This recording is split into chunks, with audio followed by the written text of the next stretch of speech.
Adel Bayan, Libyan expat. Just two brief comments.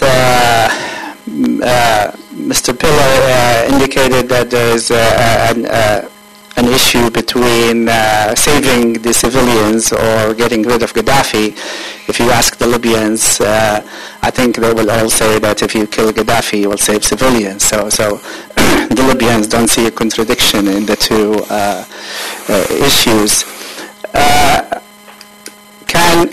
In terms of the unity of the country and the risk of fracturing Libya into two separate states, I think unless Gaddafi managed to control the West, and that's why he was so adamant at suppressing the rebellion in Misrata, unless he won control of the West, I don't believe there is a risk of splitting the country into two or more parts.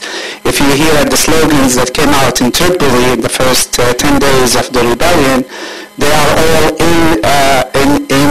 in support of the rebellion that started in Benghazi.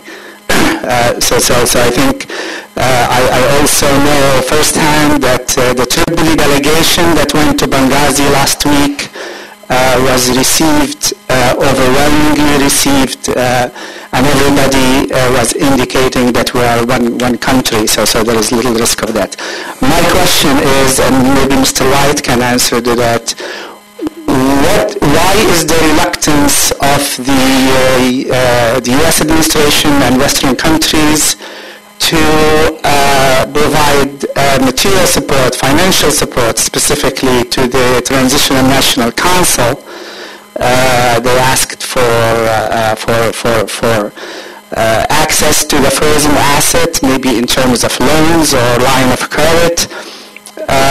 Isn't that a cost-effective way of supporting the rebellion? The risk would be that the Benghazi government right now has to provide services to their people. Somebody has to pick up the garbage and keep the hospitals running, etc., etc. So I don't know what is the reluctance for the allies to provide some funds for that effort. Thank you.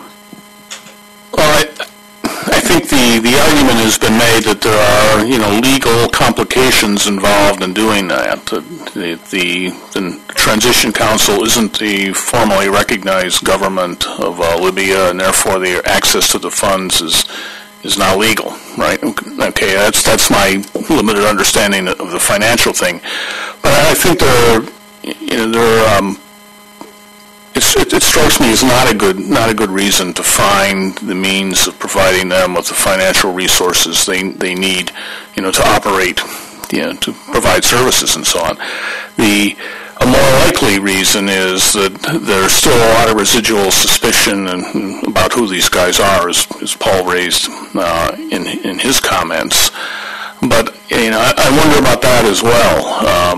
We've had 90-some days to evaluate, who it is that we're dealing with, make some judgments about that, and maybe incur some risk, on doing that. Minor risk in my point of view. So I don't fully understand why we're not providing them with that kind of very non-lethal, almost humanitarian kind of assistance. I can make up a case for why it's not being done, but it doesn't seem persuasive to me.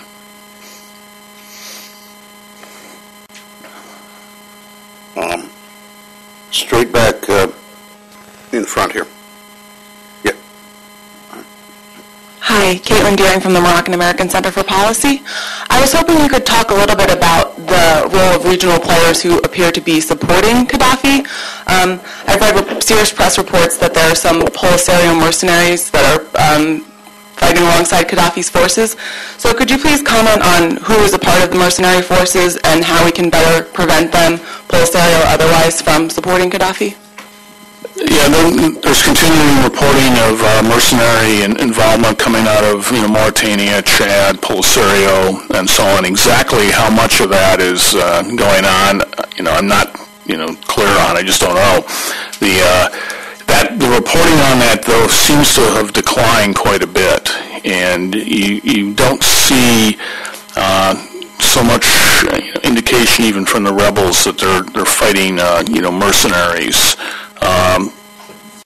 So my sense is that the mercenary component of this has probably declined in importance, and that Qaddhafi's fighting the basic core of his forces are Libyans, either supporting in the regime, dragooned into support of the regime, draftees, conscripts, and so on. There's probably some mercenaries still active, but again, I think that component of it's probably over, or not over, but at least reduced in significance. They apparently have come in through places like the Sabha Oasis area, Kufra Oasis, those places which are still controlled by Gaddafi forces. Probably over land if they're still coming in, but I'm not positive exactly how that's going on. But I don't think it's a decisive element in the war. It helped Gaddafi early on in the fighting. It helped him stabilize the situation, but I think now it's more a Libyan on Libyan conflict.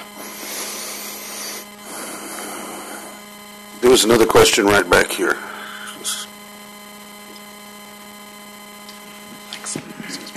Hi, thank you. Ashish Sen with the Washington Times. I wanted you to talk a little bit about the importance of recognition for the Transitional Council. How important do you feel it is, would it be in turning the tide in Libya? I can see the most immediate consequence being access to frozen funds, but is there a loophole to arm the rebels once that recognition happens? I believe the UN resolution doesn't allow that. So if they don't have the weapons, how can they change the situation on the ground? Thank you.